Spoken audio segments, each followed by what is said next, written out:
Welcome back to Fortunate Fishes. Our guest today is James Bogart, founder and CEO of Bogart Wealth. He built a nationally recognized independent firm that manages roughly $3 billion and growing by doing something rare in finance, teaching first, selling last. He also hosts the Bogart Effect podcast, where he breaks complex money decisions into simple moves you can use today. He studied at UVA in Georgetown, and he's been recognized by outlets like Barron's and Forbes for his work leading one of the fastest growing RIAs. He's obsessed with service, technology, and training, and he's got a playbook for turning money stress into a plan you can live with. What is that problem you saw early on that you wanted to solve, and why did you decide you had to solve it in your own company instead of staying with a big name brand? There's a lot to unpack in that question. I was fortunate to have a relatively small money moment in college. I would say as a child, I was always very ambitious and driven, worked hard, was able to save some money. But what I learned very quickly is financial literacy is a dramatic shortcoming that we're all enduring and dealing with. As I was coming out of college and trying to figure out what my next steps were, I was fortunate. My dad was a stockbroker at the time, so I had some exposure there. But what I realized very quickly, there's just not enough educational content and literacy around how to manage your money, how to asset allocate, how to manage risk, cash flow analysis. Why is that, James? Your parents are doctors. It doesn't mean they know how to manage money. And it's not like a mandatory class in college, which it probably should be, or in high school, you would think. I think it's even more than that, right? There's practice and then there's education, right? And just because you learned something doesn't mean that you know how to apply that. There's 100,000 books on how to lose weight, and it's pretty simple: eat less and exercise. And finance is complicated. But is it? I mean, you spend less than what you make, save, and the math works, right? I have this terrible joke that I use at a lot of our presentations, but it's like the financial advisor in me, I'm going to have you work until you're 80, you die at 81, plan's going to work great. Just like I'm going to have you save every dollar you make, leave nothing left to live, and like the math is easy. Fundamentally, the point though is the longer you work, the less the gap is that you have to fund, right? And then at the same time too, if you save everything and don't spend anything, then the math's going to work great too. And that's not real. But we know that, right? And so for me, going back to the story, it was one where this element within me realized very quickly that there's such a shortcoming when it comes to education. And conceptually, as I've grown the business, I've kind of morphed a little bit of my thesis around it. But the reality is that was what propelled me to go get my certified financial planning designation while I was at UVA. I was driving back and forth to Georgetown every weekend. You have two designations: certified financial planner and something I'd never heard before, chartered financial consultant. Walk us through, what is that? How long does it take? What level of education that gives somebody? So the CFP designation stands for Certified Financial Planner. To me, that's the gold standard. Like at my RIA, I'm only hiring advisors that have CFPs now, simply because to me, that's the baseline level of education that any advisor should have with regards to helping solve people's problems. And how long does it take to get that designation? So it depends on the pathway. There are colleges now that have undergraduate programs that when you graduate from college, you're eligible now to sit for the CFP exam. Wow. That wasn't That's awesome. very common 20 years ago when I was coming into the industry. So I ended up doing a postgraduate program. I was able to enroll early. I had to do this whole complicated acceptance process because I didn't graduate from college yet. But I was able to apply to the dean, and they gave me an exception to enroll in the Georgetown program. But it was a executive graduate level program that I was able to apply to. That was 9 months that then allowed me to sit for the exam. So I actually sat for the exam my senior year of college at UVA, and I passed the CFP test before I graduated college. What's the exam like? It's changed in the last 20 years. Okay. It's actually changed a couple times. But when I took it, it was a 2-day Scantron. You had to go to a testing center in the middle of nowhere and sit down at a blizzard that week and a car accident the week before. Like, it was a whole thing. But I ended up getting a hotel at right next to where the testing center was, simply so that I didn't have any stress around commute and getting there and taking the test. But it was 2 days, 2 sessions the first day, 3 hours apiece, and then 4 hour session the next day. So it was a 10-hour exam, a multiple choice with a written analysis that we had to do. I believe it's 1 day now, and I know it's all digital, that they go to a computer testing center and take Got it it. now. Like ETFs. And what's the difference between that and a chartered financial consultant? And what did you learn that you didn't know as a CFP that you picked up in the other one? The short answer is a chartered financial consultant was something that I did because of all the continuing education that I needed to do for my CFP. I'll admit I have, I think, 8 other designations that I've, Oh, but right. with advisors, it kind of becomes the alphabet soup. Right, It, right, right, to right. me, yeah. At one point, I had more designations, letters behind my name than the actual numbers of letters in my name. And naturally, you have to renew all these things, so they cost money to renew and time. But Charter Financial Consultant definitely has a little bit more of a bias on estate planning. At least it did 20 years ago when I took it.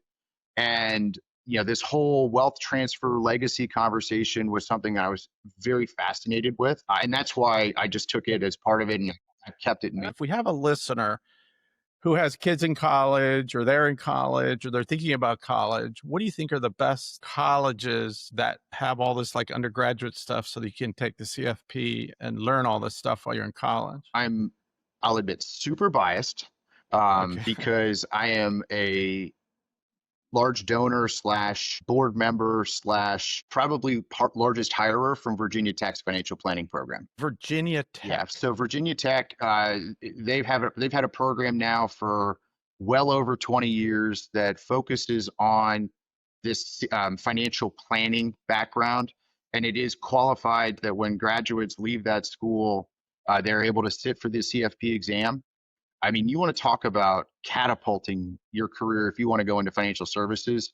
One of those programs are hands down one of the best ways to go.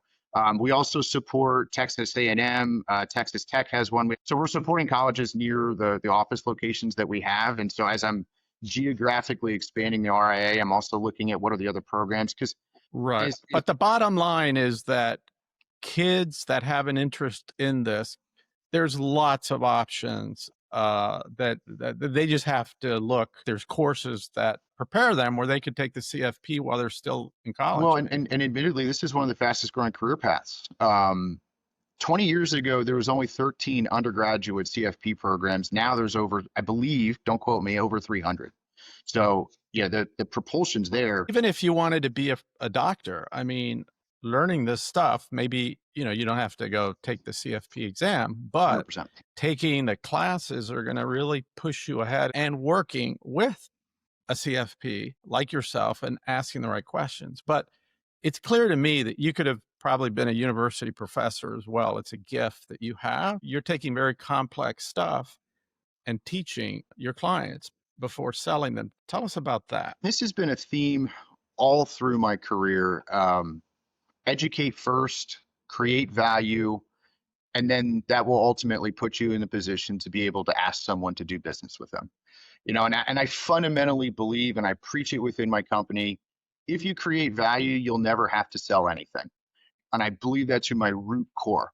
And so it starts with, what is the value proposition we as a company are building for our customer base? So I would describe us as a mini family office for retail, but simultaneously, we're subject matter experts. So as you've so eloquently and kindly described, we're taking these complex topics associated with their particular situation, their being our target audiences, whoever it is, and translating it into action for them, which is very unique. So, like in a lot of instances, we will meet a household that already has an advisory relationship that's been working with them for, let's just say 10, 15 years, but their current advisor doesn't understand how to transition their life from accumulation while they're working and they're saving into the deaccumulation because of all the nuances related to their particular employer's retirement plans.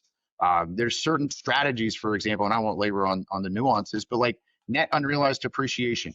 It's a tax strategy. If you have employer stock within a 401k, it's not necessarily very common, but I would tell you Bogart Wealth's one of the go-to resources with regards to NUA as an example, simply because of all of the content that we've built directly associated with that type of execution and strategy.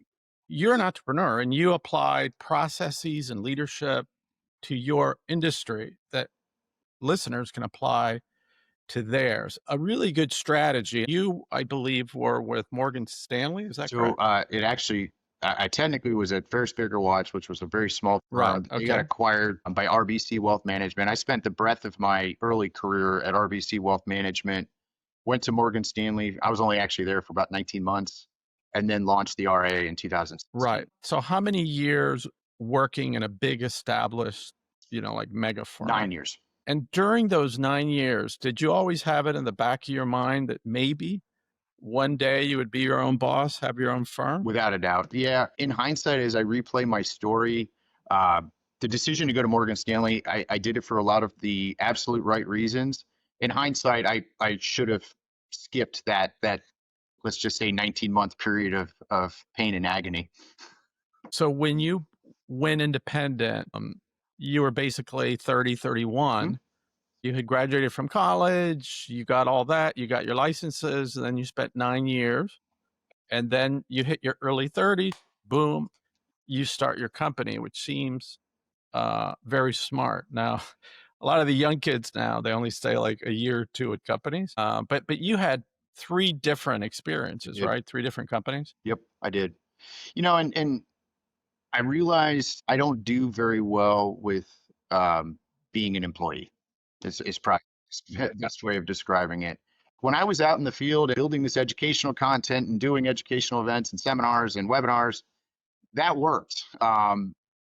Coming back in and then, you have to deal with the corporate bureaucracy. That's where it tended to not work. And especially at those big firms where they're taking such a large percentage of what you're doing, but not necessarily giving you the level of support that you need to be able to go out and drive new business and drive that growth. 10% of the population have like an entrepreneurial gene, comes natural to them.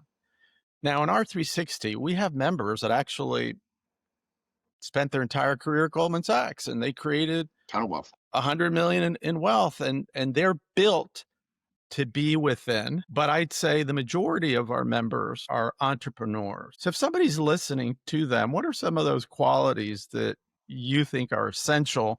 Because I tell people that want to be an entrepreneur that Mike Tyson thing, like, yeah, everybody wants to be, but just wait till you get hit in the face and you're lying on the ground on day two. I would say the last 10 years especially has been the most tumultuous roller coaster I can ever have imagined. I went from being on a high to being at my absolute lows. And I would tell you that parallels the journey of being an entrepreneur. I'll give my wife a lot of credit because she endured the roller coaster with me.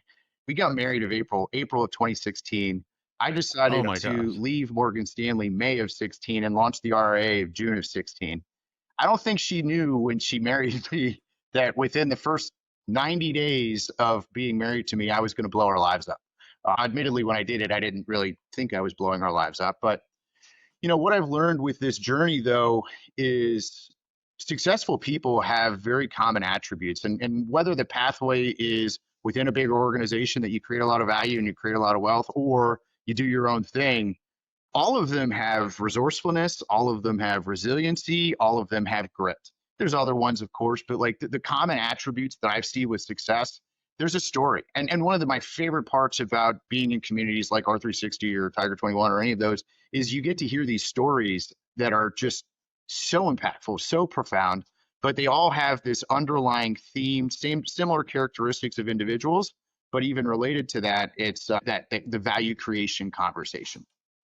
You said you had a hugely tumultuous life. When you're literally knocked out and on the floor, how do you personally get up? Is it something spiritual? Is it just something innate? Do you have strategies?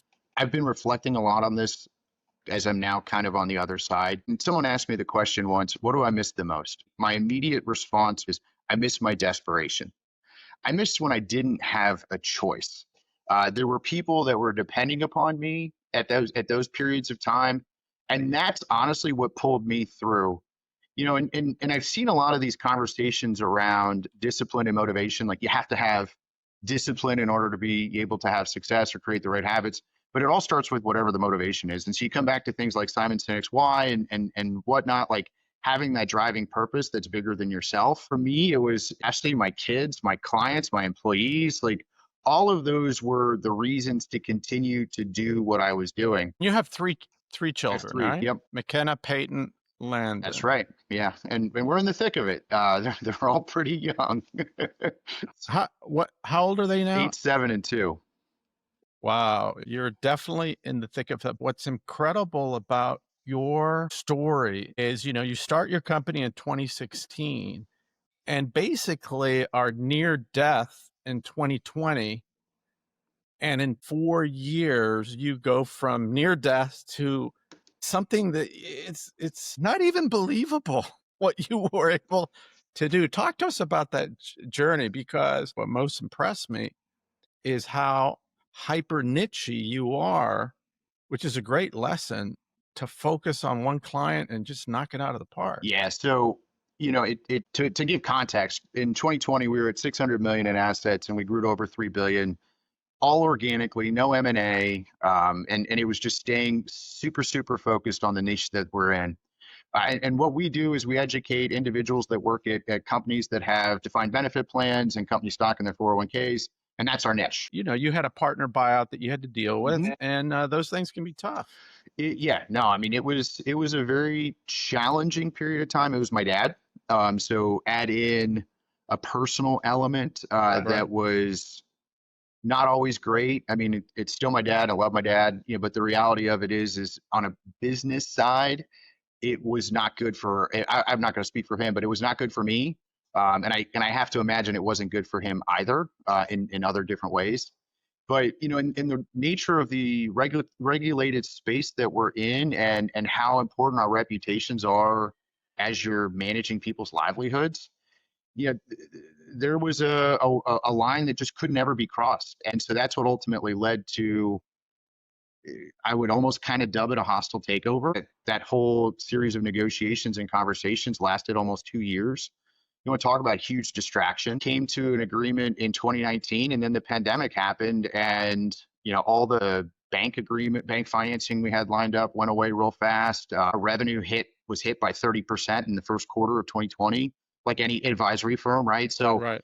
we were in this period of time where I had to make some really difficult decisions in a ton of uncertainty. So I pushed through. I continued to go, and I had 3 banks lined up to facilitate the buyout. And very quickly, 2 of them just said they didn't even have capacity to talk to us about the buyout simply because of the PPP loans that they were doing at the time. Right. Fortunately, I had one more bank that was still in place, and they were able to get the loan done. We closed, and so a lot of times I will say, May 28th of 2020 is the true inception date of Bogart Wealth, because that was at the point when we were 100%. It was 100% owned by me. Now, interestingly enough, I didn't realize this, but I actually took my net worth negative when I did that buyout. I overpaid, Yeah. and the only reason it worked financially, and I could say this now because I'm for sure on the other side of it, but the only reason it worked financially was because the loan that I put in place to buy him out was interest only for the first 12 months. Otherwise, we wouldn't have had any cash flow to live on. Right. And Wow. so, when I come back to that comment about desperation and like having to do it, I was so emotionally charged about getting that transaction completed that I didn't fully appreciate the consequences of the amount of leverage I was putting on myself and my family. But it had to be done. Like there was no pathway forward for Bogart Wealth at that time, and it was one of those things where the friction between the two of us was just so toxic and cancerous for the business. I don't know if our clients ever noticed it, to be candid, but I definitely know some of our employees did. And Right. it was something that we had to Right. do. There's people here that are in a family business considering jumping from college into a family business. My dad was a doctor, and that wasn't going to be my path. I went to work with my then father-in-law, who has since passed, and he was a tough SOB. Both his sons had been with him. Both sons left. Both sons told me not to do it. But my dad was a really tough guy. And I said, yeah, there's nobody Yeah. that's going to be worse. Plus, the guy operated like 2 or 3 public companies simultaneously, I knew that I was going to learn a lot, but I structured it in a way. And in my head, I'm like, hey, I want to go here for 3 years. It'll be like my MBA from the School of Hard Knocks. And then I'll go do my own thing, which is exactly what I did. And what advice would you give to people process wise? Because oftentimes you're going into an in law business, you're married, Mhm. or you're going into your parents' business with siblings. What advice would you have to structure a relationship that is fair and keeps them out of trouble? I'll admit the emotional wounds aren't fully healed here on my side, to be able to be completely objective. My immediate thought was, don't do it. But no, but the reality of it is there's a lot of examples, and I've watched some of your other podcasts where there was no choice other than the kids to take on that role. The thing I would say is it has to be structured in a manner where there's separation between the personal relationship and the professional relationship. In my case, we lost the father son element for a long period of time, and we're working to repair that. Let me come at it a different angle. You have 3 children. Let's say 2 of them have absolutely no interest in your business. They want to go do their own thing.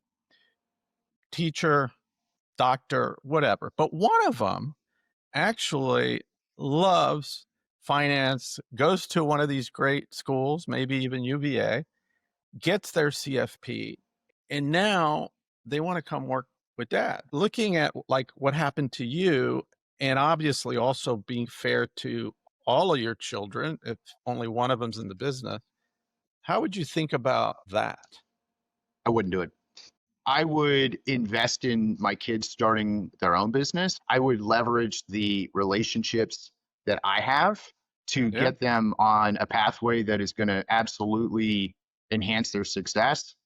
But admittedly, there's no world where if my kids, if Bogart Wealth is an enterprise at this point, and Yeah. fast forward to 20 years from now when they would even be able to come into it, we're going to be 10 times the size and even more. What if they said, I want to set up my own firm, but what if I work at yours for 2 or 3 years, get some experience, and then you help me figure out how I set up my own firm?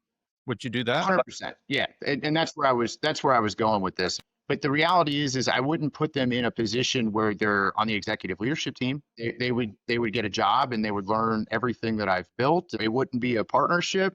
They would have governance and structure around it.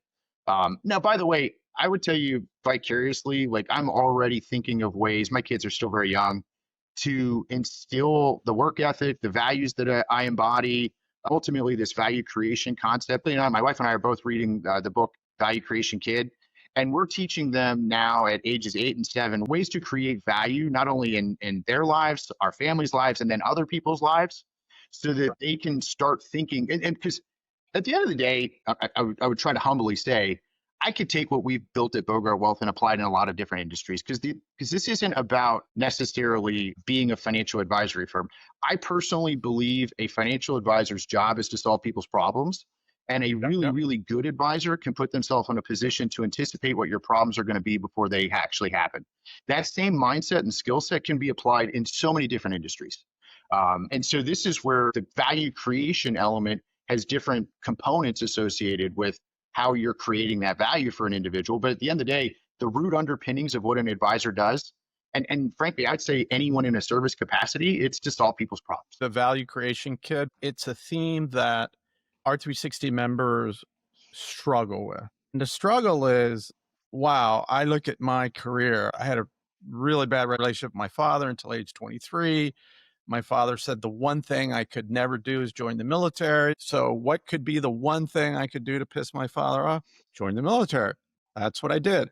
And then, all this stuff that then created my success. I have 4 kids, and you want to make their life easy, right? And what you're doing is you're basically like handicapping them and chopping their legs off because it's the struggle that creates the resilience. This is the number one thing that I lose sleep at night about now. How do I not mess up my kids? And you're thinking about it at the right time, because if all of a sudden you're thinking about this and your kids are in your 20s, you're screwed. Oh, it's done. Like Yeah. the ages my kids are at their formative years. And with the journey, the wealth creation's been relatively new. Like even at an individual level, I sometimes don't acknowledge or accept where I am relative. How are you thinking through it with your own kid? So, I start with gratitude. You could take all the woo woo comments or everything else. Like every single morning, the first thing I do before I even touch my phone or brush my teeth is just acknowledge one thing I'm grateful for. And candidly, some mornings it's that I'm getting out of bed, right? Like, Right. but it Yeah. starts with gratitude. And Ashley and I have been very, very diligent about instilling that into our children so that they hear that day in and day out. We have so many things to be grateful for. Now, I'll recognize too that they're still at the age that it's not fully registering. Like they're not really Right. registering the difference that they have relative to some of their peers. I'm very philanthropic as well, so I've also started incorporating some of the things that we are doing as a family to give back and help others. What are the things that you and Ashley like to give to that really get you going? Naturally, education, right? So I've set up endowment programs at a couple different places at this point. Obviously, we give to our kids' school, so that's been the primary. I have a huge soft spot for single mothers. My parents divorced when I was very young, and my mom was a very big part of my upbringing. So I do a lot of things to advocate and support for single mothers. Again, usually it's around setting up scholarships or some type of aid programs. Is your mom still alive? Yes. Oh yeah, very close to mom.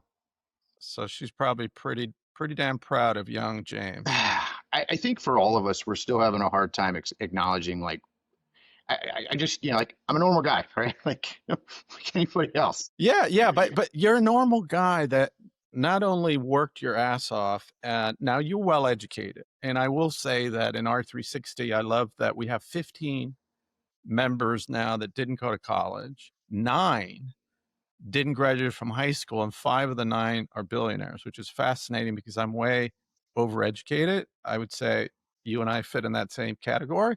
It just shows you it's not about the education, it's about other things. Mhm. And one of the things that took me a while to figure out as a serial entrepreneur is you need to have a very disciplined process to grow and scale your business. I don't care what business it is. And you went from, call it 500 million just to be round numbers to over 3 billion. You don't do that unless you have a repeatable system that you work your butt off. What was that for you? What was that repeatable process? I would probably say to start, you have to be intentional about the decision around growth. Especially in my industry, a lot of advisors like just they talk about wanting to grow, but, Right. but they don't have any type of associated process, systems, etc. Growth, it's a decision that has consequences, right? Yes. Like if you're simply just saying, I want to grow without any type of purpose associated with it, then you're on hope. And hope's not a strategy. I just interviewed Don Wenner. He's been married for like 13 years. 2 years ago, last time I talked to him, he'd only been 6 nights away from his wife. I'm so jealous. Now it's up to 16. But you tell us about what you had to do in terms of that separation from Ashley. Oh my God, it's still happening, right? Like, and my family unquestionably has paid the price for the success. We have office locations in different states. So, Ashley and the kids, they live in Virginia, and that's where our corporate headquarters is. But I live in Texas, right? Like, so I'm on a plane Sunday through Thursday almost every week, even still, right? Now the trips are changing a little bit, to be clear, but when we were building it, the revenue generation and the opportunity that we had around the business development engines that we had built and scaled were all in Right. Texas. And it was creating this pull that I had to be in Texas to go down and meet with clients, meet with prospective clients, do new lead flow, different types of lead flow engines. And all of that was this pull that was creating this environment where I was gone all the time. So you have to, I mean, that is a decision. You just said you want to grow your company and be big, and you discover a golden goose, which I want to get into in your case. You have to make a conscious decision. Your spouse has to be on board, and being away from your children 4 or 5 nights is a big sacrifice. To an extent, we're feeling that now, right? Like and the kids are now at the age that they fully recognize when I'm gone. My 7 and my 8-year-old, they both they give the daggers, right? Where it's like, Yeah. why are you leaving again? Why do you have to constantly go? And early on, it was coming back to that desperation. Like I had to do it. Now I'm like, it gets harder and harder as they are pulling at you. You could say, look, I'm going to write a very big check and I'm going to find somebody that's not me, but it's pretty close. And I can train them to kind of be me. And it's worth me stroking this big check so I can be with my family. Absolutely. And so admittedly, we're working on that. But this is an environment from a staffing perspective. You talk about building this stuff out. Yeah. It has been so difficult to staff, especially when and some of this is me and me letting go. But when I think about managing people's lives, they're placing a tremendous amount of trust in us to be able to do that for them. It's not like I can just get a 22-year-old that's right out of school, teach them a few things, and then boom, they're able to do it. That it's just not. So when I think about the infrastructure that had to be grown, I mean, we went from 12 employees in 2020 to 56 now. And Wow. all of that was infrastructure enhancements and scaling and building systems, building processes. We went from a very horizontal organization to going vertical super quickly. And this is where, just coming back to the earlier question, I think culture is the growth engine. Really making those investments back into culture. I'm going to steal it from one of the other podcasts that you shared with me, the Chinese proverb that if you want to grow fast, do it yourself. If you want to go far, do it with others, right? And that's the reality of building an organization that gets big. What is special about your culture and what makes it so difficult to find? Because you have to find the people. Not everybody fits in the culture you want to create. Well, so I think it's finding people that are able to work with you now, but they're also going to be able to grow with you in the future. I would say I'm an easy person to work for. My COO, who's been with me for 20 years, would probably say I'm not. Um, it's my expectations are very high, and I would kind of use the analogy of we're a rocket ship. It's a high performance machine, and you need to be having people who are aligned with that. Now, when I think about what we've done, we have this hiring of alignment, but we are very clear on our mission, our vision, our purpose, our core values, and those are how we make the decisions. I mean, truthfully, and I hired a president earlier this year. We've done a little bit of modification on some of the stuff that we had from years ago to where we are now, but everything is done with alignment on the mission, vision, values of the business.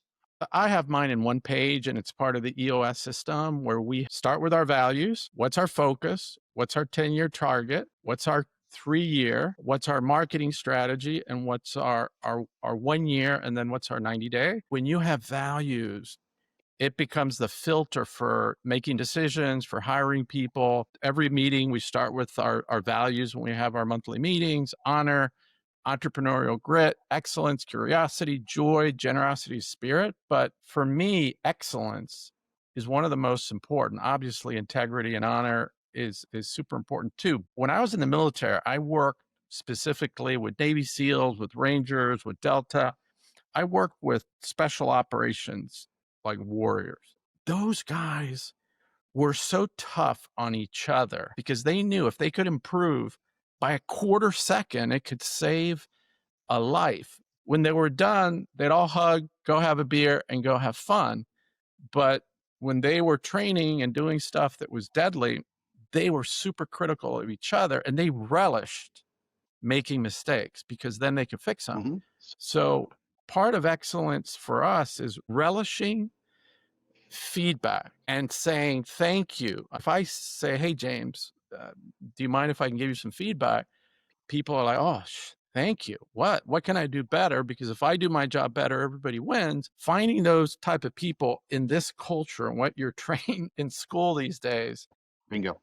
is really, really difficult. I couldn't have said it better. The amount of individuals, they can't even take educational constructive feedback on how to improve just their job function, let alone anything that enters into the realm of personal. candidly, I would say this is where the personal side of me as well as the business side of me kind of blend in, because I want everyone to succeed. I want everyone to perform.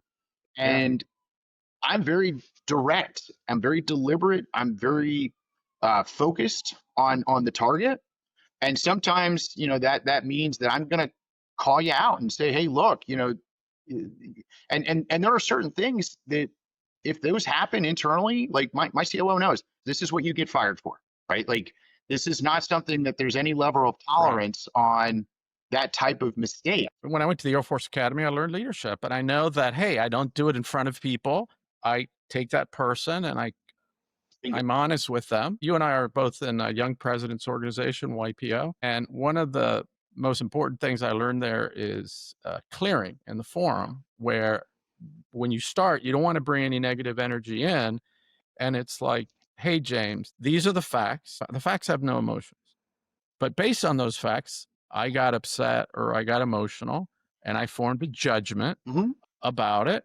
And yes, okay, perhaps my role in it was that I didn't set clear expectations, didn't make sure you understood what you had to do. I'm sorry, that's on me. But at the end of the day, this is what I want going forward. And like you, I'm very direct, but of course, I have a process to control my directness. Well, I'd say probably 85 to 90% of the problems we've had within the business and the growth have been around not setting clear expectations and not having clear communication. And then simultaneously, and I've come to appreciate this more recently, there's a lot of instances where I think that I am abundantly clear, and yet there's still ambiguity. So now, as I finish a meeting or even let's just say a more deliberate conversation, I ask the person to repeat what they heard. Candidly, I'm having to do this a little bit with my wife too. Same thing though, right? I think I'm being clear in various forms, and in some instances I'm not. Obviously, with my wife, I have to be a little different in terms of how I convey the communication. Yes. Also with Ashley, she prefers it in writing, which, we just recently did a couples retreat, and I would highly, highly, highly recommend that, by the way. I was delightfully educated that, just by putting things in writing completely eliminates any ambiguity. She's clear, I'm clear. The best advice you're ever going to get on avoiding conflict. I have all this stuff in my head that I think I make things clear because I think they're clear, but they're actually not. And then that creates conflict. And if I do that with a business partner or an employee or anybody, it creates problems. So I had a coach for 3 or 4 years, and he came up with something that was brilliant. It's called C Mama, C Mama, CMAMA, C Mama. And it's kept me out of so much trouble. The C is clarity. M is meaningful. A is achievable. M is measurable. And A is accountability. The way that this works for anything is if you are running one of my divisions and I say, look, we need to hit this target by this date. That's clear, right? But then I got to go, well, why is that meaningful? I say, hey, James, look, if we don't do that, then these 3 things can't happen. And these 4 other people are stuck and our company will never move forward.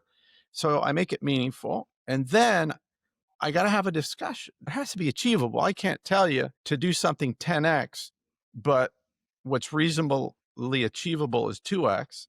It has to be measurable, because if it's not measurable, what by when, it ain't going to get done. And then at the end of the conversation, I'll say, James, on a scale of 1 to 5, 5 being no freaking problem, where are we at with this? That's what I do. Instead of saying repeat it, if they say 5, we're done, right? And then I may follow it up with the email, so it's written.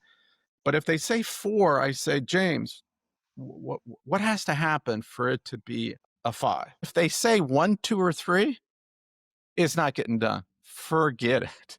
So I won't leave with the C Mama unless something we agree it's a 5 and they commit. Now, look, if they don't think it's achievable, then we got to modify it. Well, and what I do in that case is again, I can be a little deliberate, but it's All right, don't tell me why it can't be done. Tell me what we need to do in order to be able to get it done. Yeah, exactly. And I get accused of the whole Steve Jobs bending reality kind of thing. Sometimes it works. Everybody tells you it can't be done. And you sit them in a room, 7 people, and you say, we're not leaving until we figure it out. And by God, you figure it out.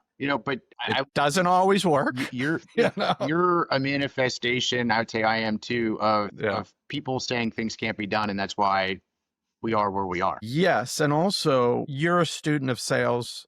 I'm a student of sales. When people say no, I take that as they don't have enough information. And I give them more, and it's taking no as a blessing. They're giving me an opportunity to give them more information to try to change their mind. And I give them more information. I always try to provide 3x value. And if I can't provide 3 times the value, then I really wouldn't be sitting in front of you doing it. A lot of people, a lot of young people, they hear a no and that's it. That's it. No is like they said no, they go the other way. And you're like, wait a minute.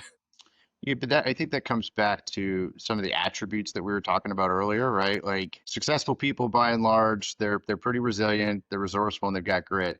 I was talking to, again, Don last week. He was doing door-to-door sales, selling arms for homes. And he would target all of the closed communities where you couldn't make sales.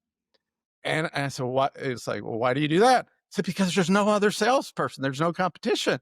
It's like, well, yeah, I got thrown out a lot, but usually I didn't get thrown out until I made 4 or 5 sales. And a lot of times, once they did the sale, I said, is there anybody else that you think this would be good for in this development? And they said, oh yeah, but do you mind calling them like right now? So they were being referred. It's funny you say that though, because I also think so many people are afraid to ask for referrals along the way, right? So it's like just to build on what you're saying, because they walk away when they say no, but they're also afraid to ask for who else they know, right? And related to this on a sales capacity, like I set the expectation from the first, let's just say 5-minute interaction with someone that's potentially going to engage with us, that I'm going to give you all of this value completely free. My only request is that you don't keep us a secret. You tell your friends and you become an advocate, assuming we're able to deliver on our promise of creating value. And when I think about like coming back to the story and how we went from 600 to 300 to 3 billion so quickly, it was an embodiment of that. We created an abundance of value. We weren't charging for it. And it created the catalyst where friends were willing to tell their friends were willing to tell their friends. We weaponized our prospect and distribution lists simply by setting the clear expectation of we want to know who you know. And it went viral. We've kept our listeners salivating over the golden goose that you found, and we're able to continue to lay golden eggs because, like you said, you figured out a way to give something for free. You believed in yourself that you could provide like 3x value. I never did what you did. I didn't even know that what you do is a thing. So explain it like what you figured out and how you figured it out. It starts with value creation, and then it's applying subject matter expertise to be able to lead flow down into the value creation metrics. But what we did was we identified a company at first, and now it's multiple companies that had employees that they had a pension, they had a 401k, and they were just like, let's just say, vastly uneducated about what their options were related to the benefits that their company was providing them. And I want to just make a point here that when you have a 401k, you make a few choices here and there, blah, blah, blah, and it's basically on automatic pilot, but there's a lot of things that you could do to really maximize your wealth when you're in a Fortune 500 company and not like leaving in 2 years, but you're going to be there till retirement. You're going to retire with a big pension. Just found a golden goose. And like most, it's like an onion with 50 different layers. And to get to all those layers, you really, really have to understand the nuances. Yeah, what I will say though is at the time I didn't know I had a golden goose, right? Like, Right. I looked at it as I have a target demographic within a niche, and I can build something that I can repeat over and over and over and over again. And as long as I'm getting results, I'll continue to do it. And as soon as I'm not getting results, then I'll throttle back. So, going back to the early stages of my career, 2007, 2008, I started doing these educational lunches, like a lot of financial advisors are doing. These educational events, super generic. It was working at the time. The innovative piece of technology was email, and just doing Right. email marketing campaigns. And I was getting anywhere from 10 to 15 people at every one of these lunches. I was converting on average anywhere from 6 to 12 of them, right? So it was highly profitable to do these things. And that's what kind of started the momentum. I had one event that failed that instead of doing my script that I was doing, I actually created what I would call now a town hall. And I just said, hey, why don't we want to talk about what you want to talk about? And I used that as an opportunity to get feedback, kind of what we were talking about earlier, but get feedback on how I could improve the process. What I learned at that event was that these individuals, they wanted more subject matter expertise. They wanted examples. They wanted content and direct advice on how to improve these things. And so instead of doing the one event, I ended up creating, at the time, it was 25 different educational events that were targeting specific things that these clients were asking us about. Got it. So if you were one of those clients that had a burning question, curiosity about a certain subject area, and this popped up, it's like, oh, Bingo. James is talking exactly about one of the things that's keeping me up at night. I'm going to go to that thing. Bingo. And so that's how it all started. And then we started playing with, locations, lunches, dinners. We were just treating it very systematically. And frankly, prior to the pandemic, we were just operating a machine. I was doing these dinners twice a month, 60 to 80 people. I mean, you're from the kind of Washington, D.C., Virginia area. Were these all localized? These are in Texas. Yeah. Oh, So you're I'm on a already in plane flying to Texas. Texas and doing dinners down there because that was where the fertile grounds. So it started in Northern Virginia. We were targeting individuals working at ExxonMobil, and that's how it all started with doing lunches up here. 2008, there were rumors that Exxon was going to close the Virginia office and move everybody down to Texas. So I started traveling down there. And I was in my early 20s. I thought it'd be fun, pioneer a new market, going on an adventure. It started once a quarter, turned into once a month, turned into every other week. And next thing you know, James is a Texas resident. There's Fortune 50 companies with hundreds of thousands of employees. And obviously, somebody could say, oh, I'm going to do this with Amazon or whatever. But there is a thing, I guess, where if you're doing it for enough people in the same company, that word gets around. It comes back to kind of what we've been talking about. We built a brand. We built a brand around education and being the subject matter experts. I very modestly will say that we know the benefit programs at any of the companies that we target better than the HR departments within those companies, specifically the tax laws around those strategies. I want to get some clarity on if I'm at a Fortune 100 company and my pension is with them. I meet you, you give me all this free advice that I implement and it starts working. I cannot transfer my portfolio, my wealth until I retire to your firm. So if I'm there for 10 more years, you're making zero on all the success that you're causing me, and would not even be able to benefit till year 11 or 10 when I retire. Is that correct? Yeah, that is correct. Wow. So that's even, I mean, that's a big risk too. And you have to maintain a relationship for 10 years. I treat them as if they're at the service level that they would be at Wow. when you actually are being paid by them. What's the normal time that they come to you? Do they come to you early, or they come to you like 3 years before they retire? They start thinking about this, or is it all over the board? Things have changed post pandemic. It used to be they would come like within a year of when they were making the Okay. decision, right? So some would come earlier, but admittedly now, like we're seeing folks in their mid 40s, well before, Right. Because and the earliest. obviously you can have a much bigger impact on what happens if they stay at that company. And I imagine also if they get recruited to a different company and they move their pension, you can continue to represent them at their new company. That's correct. And actually that is the originally how we started changing and becoming the experts in other companies as well. My business is very heavy in energy currently. We're working so diligently to get out of that.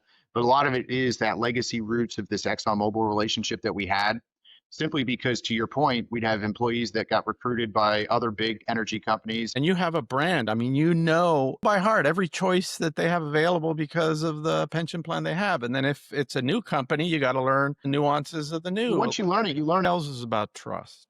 No one's going to do anything unless they trust you. And one of the most trusting people in the world are teachers, real honest to goodness teachers that you're getting a ton of value out of and making simple these very complicated stuff and showing them these tax strategies like, oh my God, if I hadn't met you, I would have been totally screwed. But now that I did, so they trust you, they respect you, they like you. And obviously that's how they're going to refer you. And the other thing I was thinking about, our newest member, who's also going to be Florida and DC, he worked for Oracle and he ends up going to Australia and opening up that market. He had two competitors and they were providing all the software for banks. And he obviously knew his margins, his competitors' margins. He knew bigger banks had more sway so they can negotiate a better package. And he knew how far his company would negotiate and what they wouldn't do. So he comes back to the Virginia area and he says, I'm tired of working for big companies. I'm going to set up a simple company. I'm going to knock on bank stores of this size and I'm going to save them a ton of money because I know stuff that they don't know and I can help them negotiate contracts with these three companies. And over 20 plus years, by sharing in the savings, he became very wealthy. Not to mean he didn't have the same ups and downs that we all have, but he worked in a big company like you. He learned something where he could provide a lot of value. And he said, I'm going to set up a shingle and go help. Where I would say my story is a little different than that is Right. The big companies were preventing me from being able to do more. And so, yes, I learned a lot while I was there. I don't want to discount that. Was it the big companies preventing because they were trying to put other people in front of those clients? And I know it's like when you're in a big company, like no, truthfully, not so much that, but more compliance and their infrastructure. My perspective of the big companies is they've got it all backwards. They are shareholder first, then employee, then customer. When the reality of it is especially in a service industry, it applies across the board, but in a service industry, it's client first. Like client, employee, shareholder. The alignment and friction was rampant in all of the big companies that I was working with. So that was the whole mantra around why I wanted to create my own firm.